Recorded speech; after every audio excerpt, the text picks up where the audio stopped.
உங்க யாருக்கும் தெரியாத ஒரு சூட்சமமான பரிகாரத்தை நான் சொல்றேன்.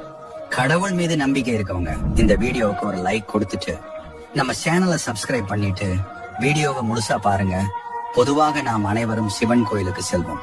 அப்படி செல்லும் போது அங்குள்ள மூலஸ்தவருக்கு அர்ச்சனை பண்ணி முடிச்ச உடனே பொதுவா நம்ம எல்லாருக்கும் பிரசாதமும் பூவும் தருவாங்கல்ல. அந்த பூவை சிவனுக்கு எதிரில் இருக்கும் நந்தி தேவர் மேலையோ இல்ல அருகிலையோ வச்சுட்டு வாங்க.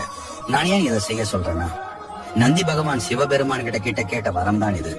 இங்கு வர பக்தர்கள் எல்லாம் என்னுடைய யோகம் கலையாமல் உன்னுடைய பிரசாதத்தை யார் ஒருவர் என்கிட்ட எடுத்துட்டு வந்து சேர்கிறார்களோ அவங்க கேட்கிற வரத்தை அள்ளி அள்ளி தருவது மட்டும் இல்லாம முக்தி தருவேன், பிறவி இல்லாத வாழ்க்கை தருவேன் என்று சிவனிடம் நந்தி தேவர் கேட்டதால் சிவன் இந்த வரத்தை நந்திக்கு அளித்தார்.